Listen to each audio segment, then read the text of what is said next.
নমস্কাৰ সকলোকে স্বাগতম মোৰ পাঠ্যক্ৰমলৈ। আজিৰ পাঠ্যক্ৰমত পাঠ লৈ আহিছোঁ আনন্দৰাম বৰুৱা নামৰ পাত্ৰী। পাত্ৰীৰ লেখক হৈছে উপেন্দ্ৰ চন্দ্ৰ লেখাৰু। প্ৰথম প্ৰশ্নটি দিছে আনন্দৰাম বৰুৱাৰ জন্ম ক'ত হৈছিলে। এতিয়া আনন্দৰাম বৰুৱাৰ জন্ম হৈছিল উত্তৰ গুৱাহাটীৰ ৰজাদুৱাৰত আৰু চনটো আছিল 1850 চনৰ 21 মে তাৰিখ। দ্বিতীয় প্ৰশ্নটো দিছে তেওঁ ভাৰতত শিক্ষা শেষ কৰি কলৈ গৈছিল বা ক'ত শিক্ষা গ্ৰহণ কৰিবৰ বাবে গৈছিল। তেওঁ ভাৰতত শিক্ষা শেষ কৰি আনন্দৰাম বৰুৱা ইউৰোপলৈ গৈছিল। ৩ নম্বৰ প্ৰশ্নটো দিছে আনন্দৰাম বৰুৱাই কোনখন গ্ৰন্থত কামৰূপৰ ভাওনাৰ কথা উল্লেখ কৰিছে। তেওঁ গ্ৰন্থখন হৈছে সংস্কৃত গ্ৰন্থ মহাবীৰ চৰিত। এই মহাবীৰ চৰিত গ্ৰন্থখনৰ সংস্কৃত ব্যাখ্যা কৰোঁতে তেওঁ কামৰূপৰ ভাওনাৰ কথা উল্লেখ কৰিছে। ৪ নম্বৰ প্ৰশ্ন আনন্দৰাম বৰুৱাৰ কাম আৰু সংকল্প দেখি বিস্ময়াভিভূত হোৱা বিদেশী পণ্ডিতগৰাকীৰ নাম কি। বিদেশী পণ্ডিতগৰাকীৰ নাম মেক্স মুলাৰ। তাৰ প্ৰশ্ন দিছে আনন্দৰাম বৰুৱাৰ জীৱনৰ মূল মন্ত্ৰ কি আছিল। তেওঁ জীৱনৰ মূল মন্ত্ৰ আছিল কৰ্মই ধৰ্ম বুলি লিখিব। ৪ নম্বৰ প্ৰশ্নটো ৪ নম্বৰ নহয় আকৌ ২-৩ নম্বৰৰ দীঘলীয়া প্ৰশ্ন আনন্দৰাম বৰুৱাৰ কোনবোৰ গুণ সদায় অনুকৰণ কৰিবলগীয়া।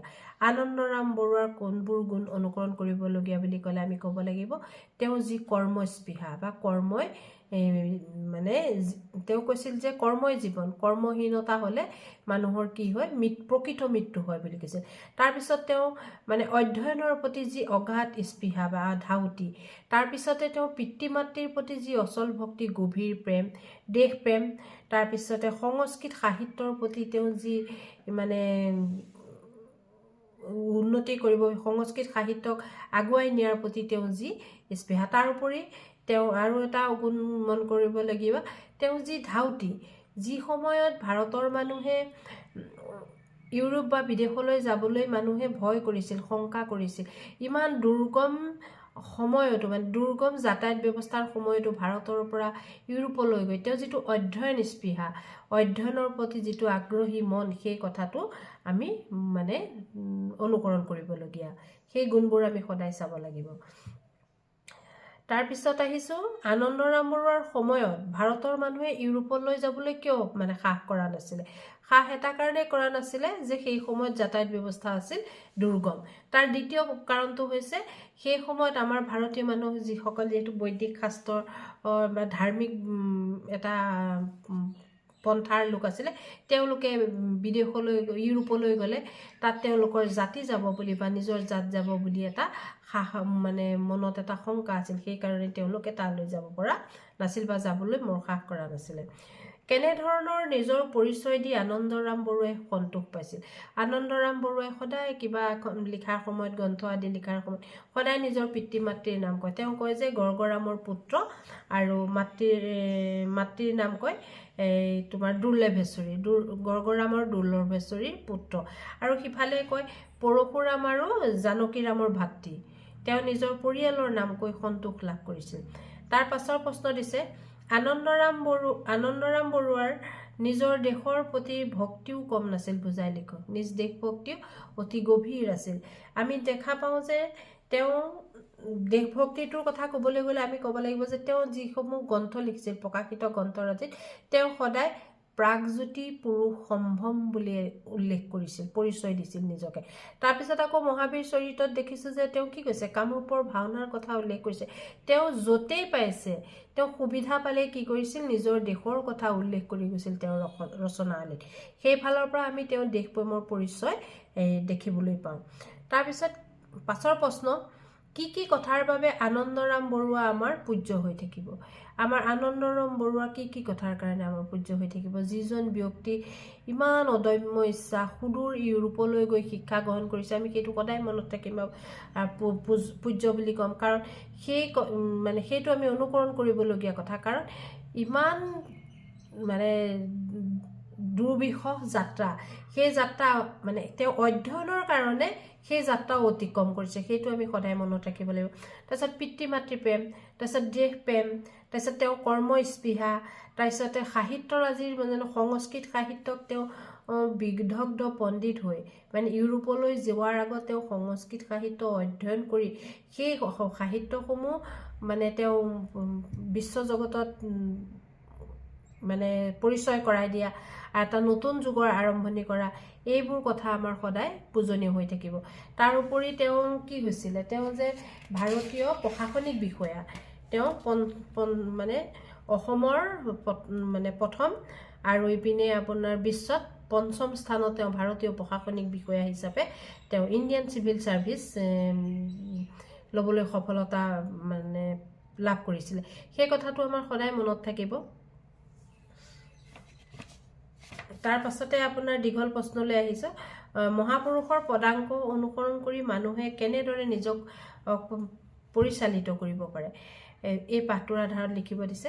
আমি ক'ব পাৰোঁ যে কি হয়, সংসাৰত যুগে যুগে কিছু কিছু যুগনায়কৰ জন্ম হয়, যিসকল যুগনায়কৰ কৰ্ম সাধনা বা কৰ্মস্পৃহাই আদৰ্শই আমাক অনুপ্ৰাণিত কৰে আৰু সকলোকে এক স্থানত লৈ যাবলৈ তেওঁ এক স্তৰ বা এটা বাট তৈয়াৰ কৰে। সেই বাটটোত তেওঁ কৰি যোৱা কামখিনিয়ে আমাক সদায় অনুপ্ৰাণিত কৰি ৰাখে। সেই তেনে যুগনায়কসকলৰ ভিতৰত আনন্দৰাম বৰুৱাও এজন যুগনায়ক হিচাপে আমি দেখিবলৈ পাইছোঁ। আৰু তেওঁ কি মানে আদৰ্শ পদাংক বুলি কৈছে যে কোনখিনি আদৰ্শ আমি অনুকৰণ কৰিবলৈ, কোনখিনি কৰিব লাগিব, তেওঁ যিটো অধ্যয়ন স্পৃহা, তেওঁ অধ্যয়নৰ প্ৰতি যিটো তেওঁ আগ্ৰহ, তেওঁ যে ইমান দুৰ্গম এটা বাট অতিক্ৰম কৰি ইউৰোপ পালেগৈ শিক্ষা গ্ৰহণৰ বাবে, সেইটো আমি অনুকৰণ কৰিব লাগিব। তাৰোপৰি তেওঁ দেশপ্ৰেমটো আমি দেখিছোঁ যে তেওঁ য'তেই সুবিধা পাইছে ত'তে তেওঁ প্ৰাগজ্যোতি পুৰুষ সম্ভ্ৰম বুলি কয়। তাৰ উপৰি আপোনাৰ মহাপুৰুষ চৰিত্ৰত নিজৰ কামৰূপৰ ভাওনাৰ কথা উল্লেখ কৰিছে, সেইটো আমি দেশপ্ৰেম দেখিবলৈ পাইছোঁ। তাৰ উপৰি আমি তেওঁ পিতৃ মাতৃৰ প্ৰতি যি অগাধ প্ৰেম, তেওঁ সদায় কি কয়, গড়গড়াম আৰু দুৰ্লভেশ্বৰী পুত্ৰ, তাৰপিছতে কৈছে পৰশুৰাম আৰু জানকীৰামৰ ভাতৃ বুলি কৈ মানে পৰিচয় দি তেওঁ গৌৰৱ অনুভৱ কৰে। সেই কথাখিনি আমি কি ক'ব পাৰোঁ যে আমি তেওঁক অনুকৰণ কৰিব পাৰোঁ। আৰু সেই আদৰ্শৰে আমাৰ নিজকে যদি আমি উন্নতিৰ পথত নিব খোজোঁ, তেওঁক আমি অনুকৰণ কৰিব পাৰোঁ। আৰু সেইকাৰণে এই পাঠটো মানে দ্বাদশ শ্ৰেণীৰ ছাত্ৰ ছাত্ৰীসকলক মানে জীৱনী সাহিত্য, মানুহৰ জীৱনী সাহিত্য পঢ়িলে কেনেকৈ অনুপ্ৰাণিত হ'ব পাৰে সেই কথাটো শিকাবৰ কাৰণে বা তেওঁলোকক অনুপ্ৰাণিত কৰিবৰ কাৰণে এই পাঠটো লৈছিলে। তাৰ পাছৰ প্ৰশ্ন দিছে, একগ্ৰতা গুণে আনন্দৰাম বৰুৱাক কেনেদৰে সহায় কৰিছিল। একগ্ৰতা মানে কি হ'ল, মই প্ৰশ্নটোৰ উত্তৰ লিখি আনিছোঁ। একাগ্ৰতাই আছিল তেওঁ এটা মানে চাবিকাঠি, জীৱনৰ সফলতাৰ চাবিকাঠি। এতিয়া চাওক, মানুহৰ জীৱনৰ সফলতাৰ অন্যতম চাবিকাঠি হৈছে ধৈৰ্য আৰু একাগ্ৰতা। একাগ্ৰতা গুণেৰে তেওঁ অসাধাৰণ জ্ঞানী আৰু অসাধাৰণ কৰ্মী হ'ব পাৰিছিল। এই গুণেই তেওঁক সাহস আৰু শক্তি দান কৰিছিল।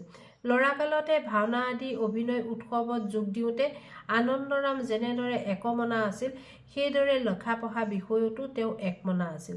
সেয়েহে গোটেই অমৰ কোষখন তেওঁ কি কৰিব পাৰিছিল, ল'ৰাকালতে কণ্ঠস্থ মানে মুখস্থ কৰি তুলিব পাৰিছিল বা ক'ব পাৰে,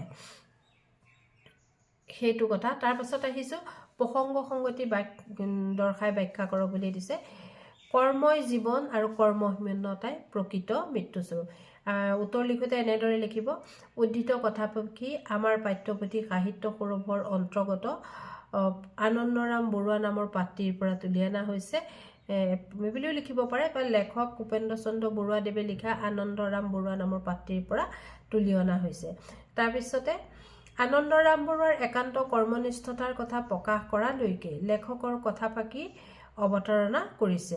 আনন্দৰাম বৰুৱাৰ জীৱনৰ মূল মন্ত্ৰ আছিল কৰ্ম। অবিৰাম কৰ্মগতিৰে তেওঁ আনন্দ লাভ কৰিছিল। কামৰ বাবে কিন্তু তেওঁ প্ৰশংসা বিচৰা নাছিল।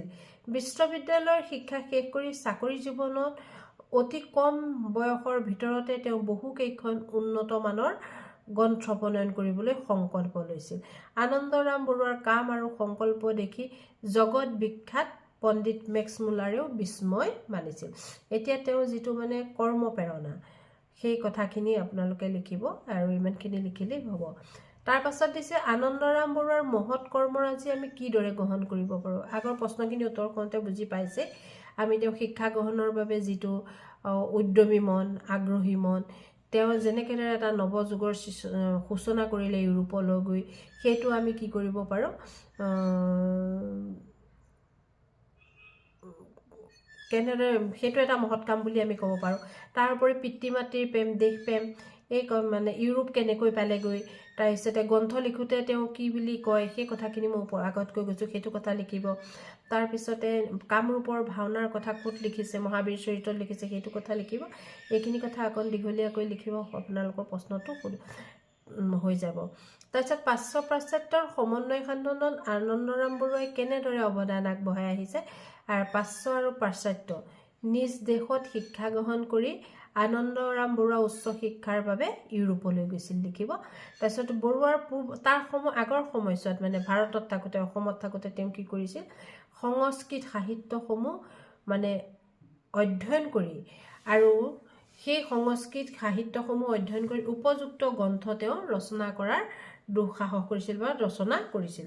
আৰু দুইটা ভাষাতে তেওঁ গভীৰ জ্ঞান লাভ কৰিছিল, আৰু সেইকাৰণে তেওঁ কি কৰিছিল, পাশ্চাত্য সাহিত্য আৰু প্ৰাচ্য আৰু পাশ্চাত্যৰ মাজত সংযোগ স্থাপন কৰিছিল। সংস্কৃত আৰু ইংৰাজী সাহিত্য তেওঁ অনুবাদ কৰিছিল, আৰু সেই সাহিত্য পাশ্চাত্য আৰু পাশ্চাত্যৰ মাজত মানে সমন্বয় সাধন কৰাটোকে নৱযুগ বুলি কোৱা হৈছে, এটা নৱযুগ হৈছে।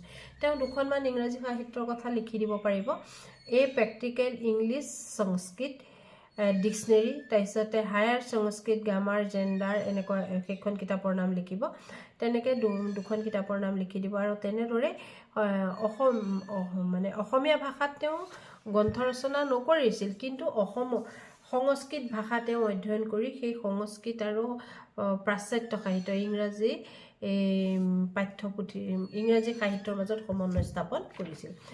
তাৰপিছতে আপোনালোকে এটা কথা মানে তেওঁ যে এজন ভাৰতীয় প্ৰশাসনিক সেৱাত নিযুক্ত প্ৰথমজন অসমীয়া হ'ব পাৰিছিল, সেই তেতিয়াই প্ৰথমজন অসমীয়া হৈছিলে ভাৰতীয় প্ৰশাসনিক সেৱাৰ। সেই কথাটোলৈ আমি গৌৰৱ অনুভৱ কৰিব পাৰোঁ। সেই কথাটো আগৰ প্ৰশ্নত আছে যে তেনেকৈ লিখিব পাৰিব। মই এইটো কথাও এতিয়া কৈ দিছোঁ আপোনালোকক। আশা কৰিম আপোনালোকে পাঠটো বুজি পাইছে। তাৰপিছতে আপোনালোকে তেওঁৰ যিটো মানে পাঠবোধৰ বিষয়ে অকণমান কৈ দিছোঁ। আনন্দৰাম বৰুৱাৰ বিশাল ব্যক্তিত্ব, জ্ঞান লাভৰ প্ৰতি থকা একাগ্ৰতা, অগাধ পাণ্ডিত্য, দেশপ্ৰেম, কৰ্মস্পৃহা আদি গুণবোৰ এই পাঠটোত প্ৰকাশিত হৈছে। আৰু সেই তেওঁ যি মানে গৰিমা চাৰিওদিশে বিয়পি পৰিছে। তেওঁ যিহেতু অসমৰ দৰে এখন ক্ষুদ্ৰ ঠাইত জন্মগ্ৰহণ কৰি তেওঁ কি হৈছিলে, মানে ভাৰতীয় প্ৰশাসনিক বিষয়া হৈছিল, সেই কথাটো আমি সদায় মনত ৰাখিব লাগিব। তাৰপিছত সংস্কৃত আৰু ইংৰাজী শিক্ষাৰ মাজত সমন্বয় স্থাপন কৰিছিল, সেইকেইটা কথাও আমি মনত ৰাখিব লাগিব। তাৰ উপৰি চাওকচোন, অমৰ কোষৰ দৰে এখন কোষ তেওঁ কণ্ঠস্থ কৰিছিল, সেই কথাও আমি মানে মনত ৰাখিব লাগিব, সেই কথালৈ আমি গৌৰৱ অনুভৱ কৰিব পাৰোঁ। এইখিনি কথাই সুন্দৰকৈ আপোনালোকে লিখিব, আৰু তাৰ উপৰি পাঠটো পঢ়িলে আৰু ভালকৈ বুজি পাব মই কোৱাতকৈ। উত্তৰসমূহে মই বনাই দিছোঁ আপোনালোকৰ প্ৰয়োজনত আশা কৰিম আপোনালোকে সফলতা লাভ কৰক। ধন্যবাদ। আজিলৈ ইমানতেই মোৰ পাঠটো সমাপ্ত কৰিছোঁ। নমস্কাৰ দেই সকলোকে।